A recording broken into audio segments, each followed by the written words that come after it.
Rundunar 'yan sandan Najeriya reshen jihar Katsina ta tabbatar da cewa 'yan bindiga sun harbe ɗaya daga cikin dakarunta tare da wani ma'aikacin civil defense a yankin Dan Musa yayin gudanar da aikinsa na sintiri a yankin da ke fama da tashe-tashen hankula sanadiyar hare-haren 'yan bindiga. Haka kuma 'yan bindigar sun yi awon gaba da wasu ma'aikatan wucin gadi na hukumar zaɓe mai zaman kanta wato INEC. A ta bakin mai magana da yawun rundunar 'yan sandan SP Gambo Isa ya ce lamarin ya faru ne da misalin karfe 2 na rana akan hanyar Gobirawa Falale zuwa Mai Dabino a yayin da 'yan bindiga suka wa ma'aikatan kwanton bauna.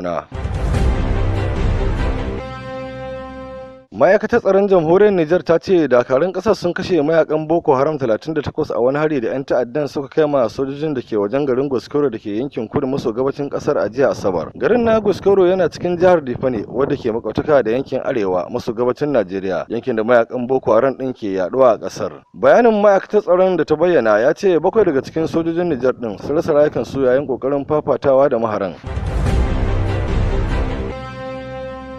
Sarkin Zazzau Dr. Shehu Idris ya yi kira ga 'yan Najeriya da su martaba tsarin dokar ƙasa kuma su taimaka wurin samar da haɗin kai domin ci gaban ƙasar. Sarkin ya bayyana haka ne jim kaɗan bayan da ya kada ƙuri'arsa a zaben gwamna da na 'yan majalisa. Sarkin ya nuna gamsuwa da yadda jami'an zaɓe da sauran jama'a suka fito kan tsari domin sauke nauyin da ya rataya a kansu. Hakanan sarkin ya jinjina wa jami'an tsaro saboda yadda suka tabbatar da cewa an gudanar da lamarin zaben ba tare da barkewar rikici ba.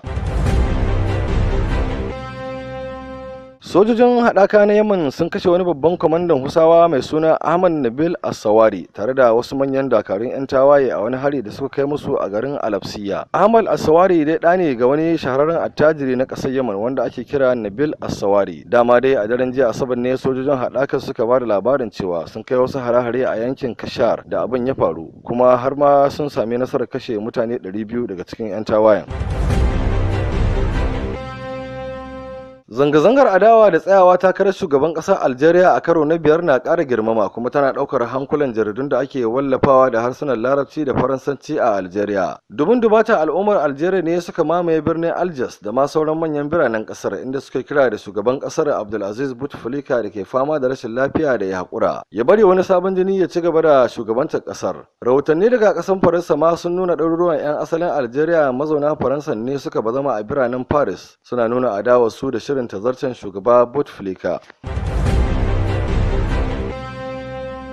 Hukumomi a birnin Tripoli na ƙasar Libya sun ba da sanarwar rufe babban filin jirgin saman ƙasar har zuwa sanarwa ta gaba saboda halin firgici da aka shiga sakamakon gilmawar jirage marasa matuka da aka rika gani suna shawagi a sararin samaliyan filin jirgin. Kawo yanzu dai ba a kai ga sanin tushen jiragen ba, sai dai suna zargin cewa bayyana jiragen ba zai rasa nasaba da yunkurin dakarun gabashin ƙasar ƙarƙashin jagorancin Field Marshal Khalifa Haftar na ƙoƙarin kai harin ƙwatar birnin ba bayan da suka samu nasarar kama yankunan ƙasar Libya da dama. Birnin Tripoli da wasu yankuna ƙarƙashin shugaba Faiz Sarraj da ke samun goyon bayan ƙasashen duniya yayin da wasu sojoji ke rike da wasu yankunan gabashin ƙasar ta Libya.